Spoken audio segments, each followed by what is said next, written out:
I'm Sonia Sharma is again with you with new mathematical concept, that is exponents or powers.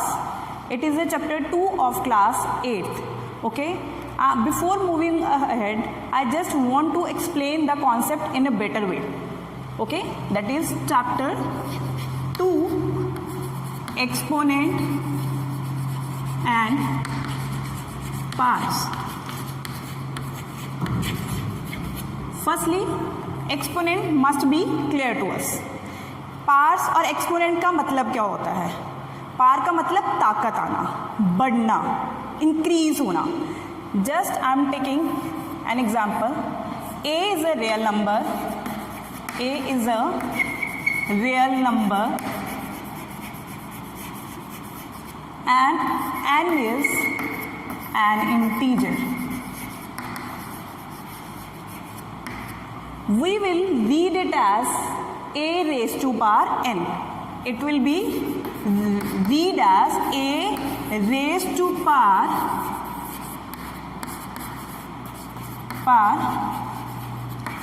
n. Raise A की power कितने times increase कर दी है? n times. इसका मतलब है कि A raise to power n मतलब A will be multiplied to till n times. Will be multiplied till n times. ठीक है. A raise to power n, A is a real number and n is an integer. Real numbers already you have done the concept of real number. Real numbers क्या होते हैं, एक बार go through होते हैं इससे. What are real numbers?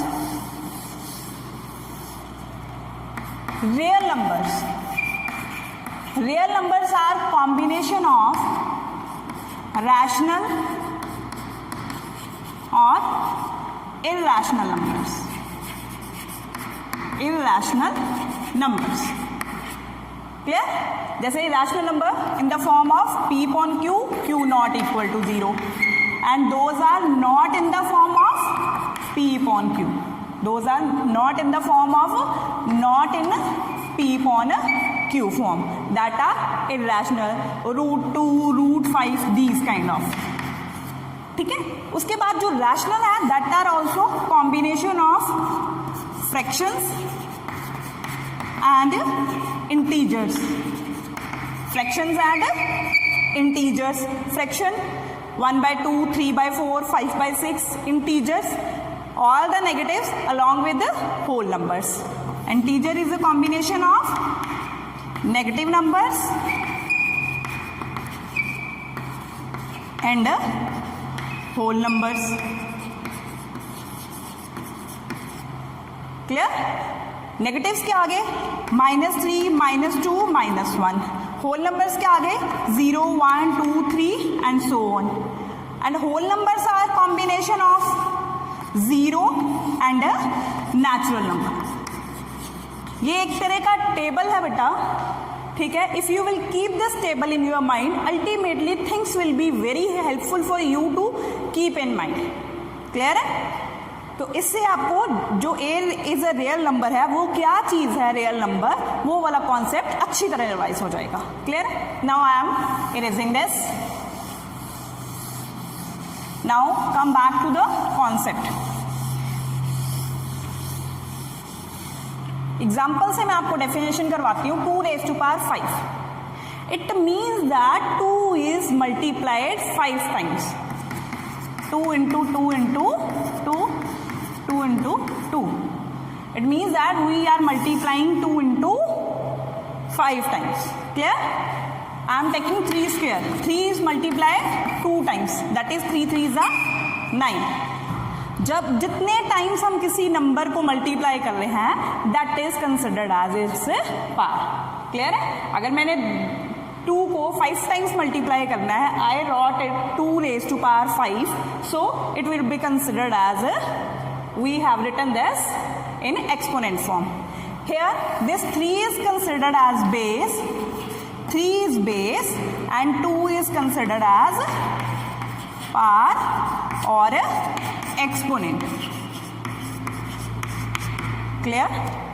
Hope so कि आपको exponent और पावर और बेस का कॉन्सेप्ट क्लियर है. Now we will move towards the laws. इसके कुछ लॉज हैं, I will explain you that. Laws of exponent. Laws of exponent. First law I am writing here, a raised to power m multiply a raised to power n is equal to a raised to power m plus n. ठीक है, where a is a real number, a is a real number and m and n are integers. मेरे पास ये दोनों क्या हो गए, ये मेरे इंटीजर्स हैं. तो उस केस में when are basis are sames, okay, with the different parts will be added. But one thing we have to keep in mind, यहाँ पे मल्टीप्लाई का साइन होना चाहिए. जब हमारे पास यहाँ पे मल्टीप्लाई का साइन है, बेसिस सेम है विद द डिफरेंट पार्ट्स, तो पावर्स क्या हो जाएंगी, ऐड. हम एग्जांपल्स लेते हैं. एग्जांपल मेरे पास 2 raise to power 3 multiply 2 raise to power 9. तो हमारा कॉन्सेप्ट क्या कर रहा है, 2 raise to power 3 plus 9 2 raise to power 10. तो अच्छा ये होगा कि in bracket we will write down the reason. ऐसा हुआ है, क्यों हुआ है, because we are using this concept. a raised to power n into a raised to power m, a raised to power m plus n. ठीक है, और इसको एक और मेथड से मैं आपको करवाना चाहूंगी. ये ऐसा क्यों हुआ, कुछ भी चीज whatever we are doing in mathematics, each and everything has its own reasons. तो that reason must be clear to you. जो भी रीजन है वो आपके दिमाग में हमेशा ही कॉन्टिन्यूसली स्ट्राइक करना चाहिए. Why it is happening. 2 raised to power 3, it means that 2 will be multiplied 3 times. 2 raised to power 9, it means that 2 again multiplied with the 9 times. I am writing it continuously. Okay. Now we will count the number of 2. 1, 2, 3, 4, 5, 6, 7, 8, 9, 10, 11, 12. It means that I got the power of 2 as 12. I think both the concepts are clear.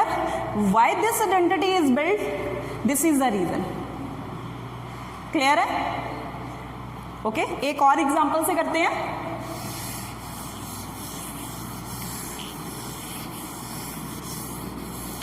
मैंने आपको बोला है कि जो हमारी parts होती हैं that should be the integers. वो हमारी पार्ट्स क्या होनी चाहिए, इंटीजर्स. मैंने एग्जाम्पल लिया 2 raise to power 9 multiply 2 raise to power -2.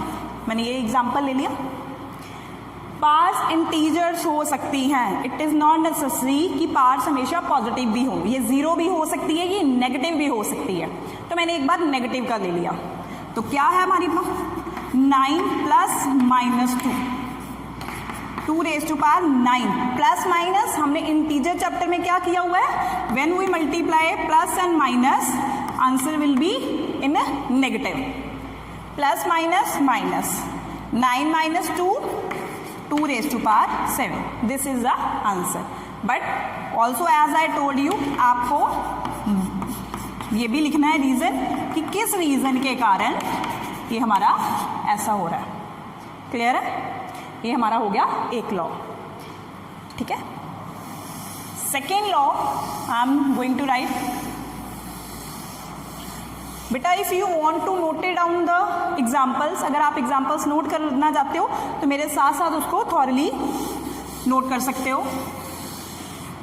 Second law I am writing, if a raised to power m divide by a raised to power n, then a raised to power m minus n, but m should be greater than n. कि basis are same with the different parts, तो it will be negative. But ये किस case में होता है कि m हमारा n से बड़ा होना चाहिए, क्योंकि जब हम इन दोनों को सब्ट्रैक्ट करेंगे, जैसे m मेरा 5 है और n मेरा 2 है, तो मैंने दोनों को सब्ट्रैक्ट किया, आई विल गेट +3. ठीक है. बट अगर n मेरा छोटा है, m मेरा छोटा है, अगर -5 है, तो इन दोनों को नेगेटिव किया, अल्टीमेटली ये नेगेटिव में आएगा। और उसको सॉल्व करने के लिए फर्दर एक लॉ है, I will explain you in the next laws. Clear? एक बार ध्यान दीजिए, where a is a real number, जैसे आपको मैंने बताया रियल नंबर क्या है, ठीक है, and m and n are integers, ये दोनों हमारे इंटीजर्स होने चाहिए। मैंने एग्जांपल लिया 5 raised to power 9 divide by 5 raised to power 2, ठीक है, इसको सॉल्व कर रहे हैं। 5 raised to power 9 minus 2, 5 raised to power 7। Clear है ये बात? एक और एग्जांपल देखिए, 5 raised to power 9 divide by 5 raised to power -2। मैंने ये ले लिया कि मेरी पावर इंटीजर में होनी चाहिए, पॉजिटिव है, नेगेटिव है, जीरो है, that is none of our business, ठीक है। मैंने 5 raised to power 9 माइनस, क्योंकि जब भी डिवाइड का साइन हो, पार्ट्स बेसिस सेम हो, with the different parts will be subtracted,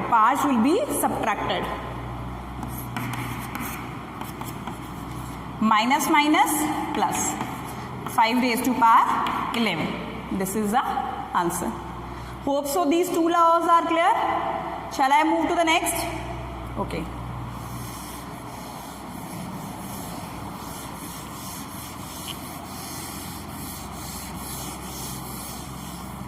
Now my third law is, if I have a raised to power m, okay, and again it has a power n, what will happen? These two parts will be multiplied, or you can say so, a raised to power mn, a raised to power mn। Examples के साथ इसको देखते हैं। मेरे पास 2 raised to power, मैं minor से examples क्यों ले रही हूँ? आपकी स्टेटमेंट डेफिनेटली बुक में थोड़े बड़े एग्जाम्पल्स होंगे, बट माइन्यूटली जब चीज़ों को क्लियर करते हैं हम लोग, तो that will be understandable in a better way. Clear? मैंने इसकी पावर ले ली 3 और इसकी बाहर पावर है मेरे पास 2। तो इस केस में मैंने क्या करना है, दोनों पावर्स को आपस में मल्टीप्लाई कर देना है, 2 raised to power 6, ठीक है। इन दोनों पावर्स को आपस में क्या कर देना है, 2 raised to power 6 हो गया, मतलब कि मैंने इन दोनों को मल्टीप्लाई किया तो मेरी पावर क्या आ गई, 6 आ गई। एग्जाम्पल एक और लेते हैं, 2 raised to power 3 -2, इन दोनों को again I have to multiply. आपको पता है इसकी न्यूमेरिकल वैल्यू को मल्टीप्लाई करते हैं, यहाँ पे प्लस का साइन है, 3 2s are 6, यहाँ पे प्लस है, प्लस माइनस, इसको आगे एक स्टेप फॉरवर्ड जाएंगे, बट वो लॉ अलग है, उससे आपको एक्सप्लेन करूंगी मैं, ठीक है। Hope so this is clear. Come to the 4th law.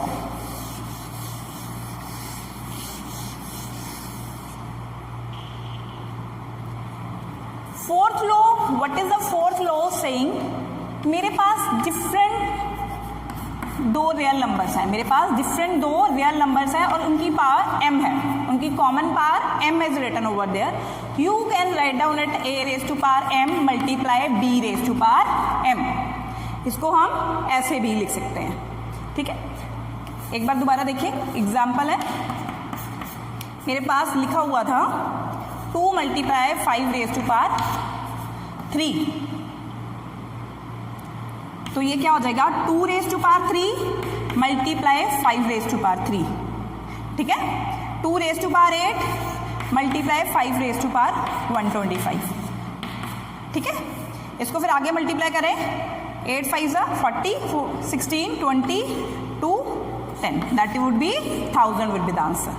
और ये आपको ऐसे भी हो सकता है 10 raised to power 3। इस सम को हम 2 तरीके से सॉल्व करते हैं, एक तो इसकी पावर सिंपल है, 10 मल्टीप्लाई 10 मल्टीप्लाई 10, ठीक है, it would be 1000।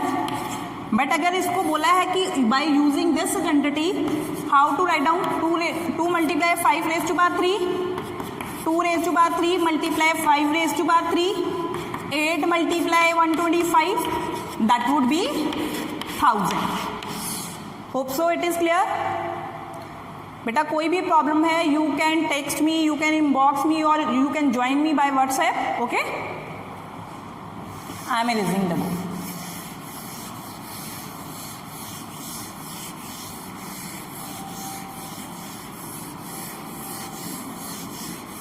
Okay, come to the next law, a raised to power minus n, a raised to power minus n।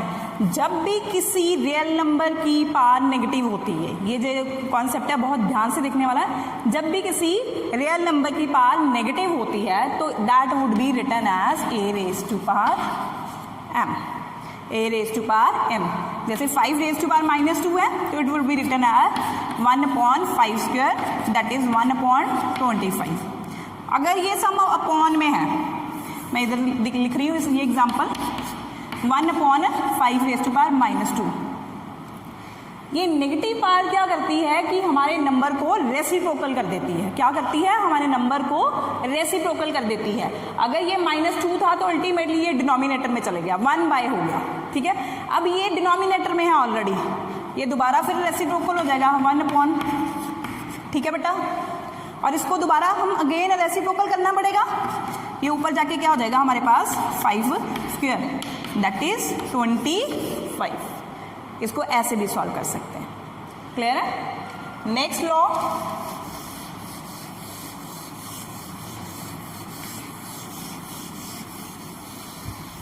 when a is a real number and its power is 0, then it is standard result that would be always equal to 1, that is always equal to 1. Clear? How it is coming like this?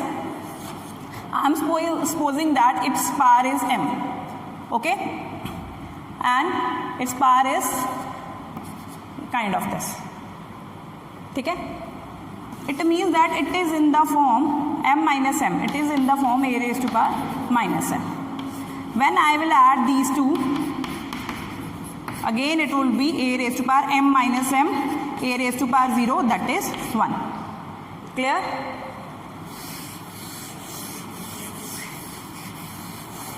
Hope so all the concepts, all the laws, whatever I have told you are clear to you. Just have a look on all the laws. I am writing it again. A raised to power m multiply n is equal to a m plus n. A raised to power m minus n equal to, sorry, a divided by a raised to power n, it would be subtracted where m is greater than n. Third law is a raised to power m n is equal to a raised to power mn. Fourth law is a raised to power m b raised to power m, that is equal to ab raised to power m. Fifth is a raised to power 0, that is always 1. Sixth is a raised to power minus m, that is equal to 1 upon a raised to power m. All these laws are related to this chapter. Now we will solve few of the examples so that you can study the things in better way.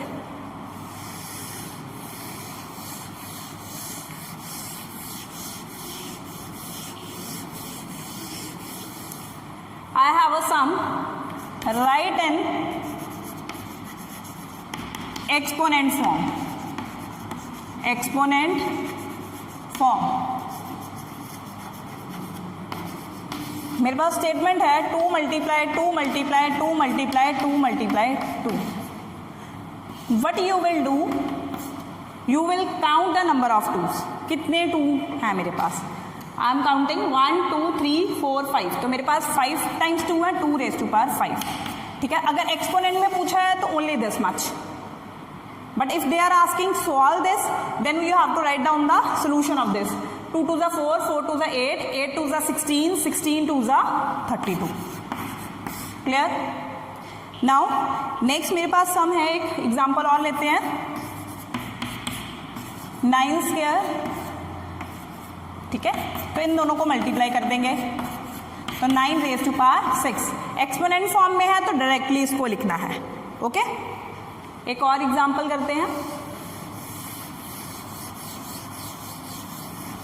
अगर आपको literals में, ये तो हमने किया था when numbers are given to us, when digits are given to us, when literals are given to you, how to solve that. I am taking a statement 8 multiply x raise to power 4 multiply y raise to power 5. 4 multiply x square multiply, ठीक है, ये सब मेरे पास, इसको हमने solve करना है। जब सोल्यूशन कर रहे हैं तो बेटा एक बार उसकी स्टेटमेंट पहले हम लोग लिखेंगे upon 4 multiply x square multiply y cube, 4 1 सा 4 2 सा, बेटा ये वैसे ही कट गया। अब मैंने आपको एक लॉ करवाया है, when we have the same variable, we have the same base and parts are different with the division sign, fraction stands by division sign. When bases are same with the different parts, okay, so what will happen? Parts will be subtracted. Here also parts will be subtracted. 2 multiply x square multiply y square, it would be 2x square y square, ये एक चीज बन गई। और मैंने एक law और भी करवाया आपको, जैसे a raise to power m multiply b raise to power m, तो ये किसके इक्वल बन जाता है, a b raise to power m, ये लॉ क्लियर। तो इसके अकॉर्डिंग ही हम लोग इसको क्या लिखेंगे, 2xy raise to power 2, clear है। Now we will solve one more problem, 4 raised to power 3 plus raised to power 3. I told you one more thing, whenever any real number has the power 0, ultimately result will be 1. 1 plus 1, that would be 2. Okay? Okay student, hope so all the concept whatever I told you are clear to you. Better to practice your recap exercise on and your examples on your fair copy, that will be checked also. Okay, if any kind of problem is there, try to WhatsApp me or ask your problems. Thank you.